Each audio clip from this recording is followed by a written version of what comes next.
Purnima prints Ashadham sale flat 30 to 60% discount ప్రతి 5,000 రూపాయల కొనుగోలుపై ఒక చీర ఉచితం.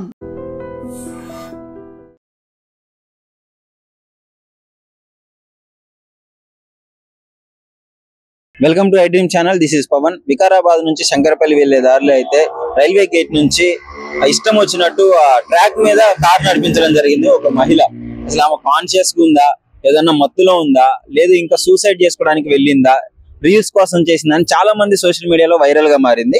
దాని గురించి మాట్లాడడానికి తెలంగాణ శ్యామ్ గారు ఉన్నారు, అడిగి తెలుసుకున్నారు. నేను కూడా చూశాను, మీ దృష్టి కూడా వచ్చుంటే సోషల్ మీడియా చాలా వైరల్ అవుతా ఉన్నది. నేనేమంటున్నానంటే ఈ రైల్వే లైన్స్ అన్ని కేంద్ర ప్రభుత్వం ఆధీనంలో ఉంటాయి.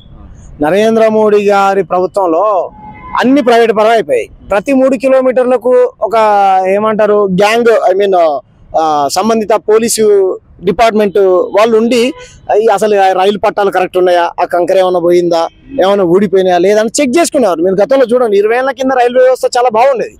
ఎప్పుడైతే నరేంద్ర మోడీ గారు అధికారంలోకి వచ్చారో ఈ ప్రభుత్వ రంగ సంస్థలు మొత్తం ప్రైవేట్లో కట్టబెట్టడం ద్వారా ఇటువంటి జరుగుతున్నాయి. అసలు ఆమె ఎంత చక్కగా పోతా ఉన్నదనంటే అది రైలు పట్టాల మీద రైలు పోవాలి, ఏకంగా కార్ వేసుకొని పోతా ఉన్నది. ఎందుకు పోయినామంటే ఇన్స్టాగ్రామ్ లో ఫేమస్ అవడం కోసం అయిందంట.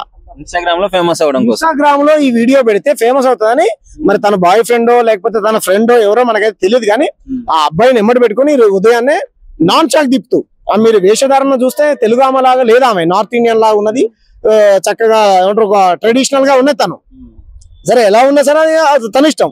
పోలీసు వాళ్ళు పొద్దున్న అరెస్ట్ చేశారనుకుంటా, రైల్వే పోలీస్ వాళ్ళు కూడా వెళ్ళారు. వాళ్ళకి కూడా అసలు సహకరించట్లేదు, నా ఇష్టం అన్నట్టుగా మాట్లాడుతుంది ఆమె. ఆఖరికి అంబులెన్స్ వచ్చి మెడికల్ టెస్టులు చేసి ఆమె పైన కేసు చేసి పోలీసు వాళ్ళు పంపించారు. నేనేమంటున్నానంటే బ్రదర్, ఈ నిర్లక్ష్యానికి గల కారణాలు ఏంటి? నరేంద్ర మోడీ గారు ప్రతి 3 రైల్వే లైన్ ఏదైతుందో ప్రతి 3 కిలోమీటర్లకు ఒక గ్యాంగ్ ఇది ఉండేది, ఉండి చెక్ చేసి మీరు గనక ఇది చేసి ఉంటే కనుక ఇది ఇటువంటి జరగపోయేది కదా. కాబట్టి ఇన్స్టాగ్రామ్లలో ఫేస్బుక్లలో ఫేమస్ అవడం కోసం ఇటువంటి నువ్వు చేయడం ద్వారా సుమారు గంట సేపు ప్రయాణికులు ట్రైన్ ఆగిపోయింది కదా అక్కడ. ఇప్పుడు ఆ ప్రమాదం వల్ల నువ్వు సడన్ గా ఇలా పోతున్నావు, గుద్దుకొని కింద పడదు అనుకో, కొన్ని 100 మందికి ప్రమాదం జరిగేది కదా, ప్రాణాలు పోయాయి కదా. మరి కాబట్టి అంటే తప్పింది అనుకోవాలి, ఇంత పెద్ద ప్రమాదం తప్పిందని అనుకోవాలి. మనం రీల్స్ కోసం అంత డేర్గా ఎట్లా వెళ్తారు? ట్రైన్ వచ్చేది, ఒకవేళ గుద్దితే చచ్చిపోతాం అనే ఐడియా ఉంటుంది కదా ఆమె. తన చచ్చిపోవడం పక్కన పెట్టి బ్రదర్, తను చచ్చిపోతే చచ్చిపోని మనకేం బాగలేదు. తన వల్ల ఇప్పుడు అటు నుంచి వచ్చేటువంటి ట్రైనో ఇటు నుంచి వచ్చేటువంటి ట్రైనో వందలాది మంది దాంట్లో ప్రయాణిస్తున్నటువంటి ప్రయాణికుల ప్రాణాలు పోయేటువంటి ప్రమాదం తప్పింది కదా. ఒకవేళ మనం జరగకూడదు ప్రమాదం ఏమైనా జరిగి ఉంటే ఎంతమంది ప్రాణాలు పోయాయి, మనం ఎంత బాధపడే వాళ్ళం. ఈ నిర్లక్ష్యానికి కారణం ఏంటి? నువ్వు రిక్రూట్ చేసుకో, రైల్వే డిపార్ట్మెంట్ లో పోస్టులు వేసి నువ్వు రిక్రూట్ చేసుకో, ఇంకా ఏమంటారు పెంచు, ఉద్యోగాలను భర్తీ చేసుకో. ఇది చేయకుండా ఇటువంటి మూకలు సోషల్ మీడియాలో వైరల్ అవడం కోసం ఇటువంటి పనులు గతంలో చూసాం మనం. ఆర్టీసీ బస్సులలో కూడా ఫుడ్ బోర్డింగ్ చేస్తూ వీడియోలు తీసుకున్నటువంటి వీడియోలు వైరల్ అయ్యాయి. యూత్ ఎందుకు ఇట్లా పిచ్చి పట్టి రీల్స్ కోసం ప్రాణాలకు పోయి కొట్టుకున్న రోజులు కూడా చాలా ఉన్నాయి రీల్స్ కోసం. అదే బ్రదర్, ఫేస్బుక్ లలో వాట్సాప్లలో ఇవి వచ్చిన తర్వాత మనం చూసాం, ఎక్కడో ముక్కు మొహం తెలవడాన్ని ప్రేమించడము, అదే ప్రేమ అనుకొని కన్న తల్లిదండ్రులను చంపడం. నిన్నగా మనం చూసాం, మనం అంజలి లాంటిది అంతకుముందు ఎక్కడో చూసాం. ఏదో ఫేమస్ అవడం కోసం వాడు ఏం చేశాడు, ఏకంగా రైలు పట్టాల మీద రూపాయి బిల్ల పెట్టి పోతుందా లేదా తలకాయ పెట్టి చూశాడు. తలకాయ వాడి మీద నుంచి వెళ్ళిపోయింది, వాళ్ళ కుటుంబం ఇదైపోయింది కదా.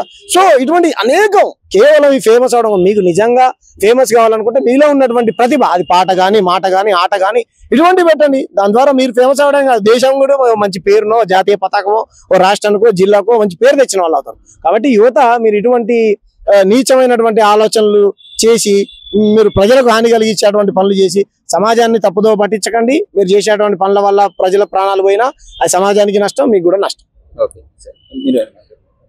బ్రదర్ చెప్పినట్టు నిజంగా రైల్వే ట్రాక్ మీద అంత సేపు ఆ పిల్ల విత్తడుగులు చేయడం అంటే, ఇదే కాకుండా కూడా ఇంకా ఏమన్నా జరగవచ్చు, పట్టాలు కానీ ఇంకేమన్నా ప్రాబ్లం కానీ దానివల్ల ఈ రైలు వచ్చే రాకపోకల వల్ల ఎంత ఇవాళ ప్రమాదకరమైన విషయం. అది ఇవాళ కారు విషయమే కాదు, అంత విచ్చడివిడిగా కారు పోతుంటే కూడా దాన్ని పట్టించుకొని గవర్నమెంట్ మరి ఇప్పుడు దాని వల్ల ఇంకేమైనా జరగవచ్చు, ఇంకేమైనా ధర్నాలు జరగవచ్చు. అదే విషయంలో పట్ట కూడా తెప్పించే అవకాశం ఉన్నది. దానివల్ల ఇవాళ కొంత రైల్వే ట్రాక్ కూడా ఇబ్బంది ఉన్నది చాలా. దయచేసి రైల్వే ఉద్యోగులను అడుగు అడుగున పెంచాలని మేము కోరుకుంటున్నాం, ఖచ్చితంగా పెంచాలని కోరుకుంటున్నాం. నిజంగా ప్రస్తుతం ఉన్నటువంటి సమాజం దేనికి ప్రయారిటీ ఇస్తుంది?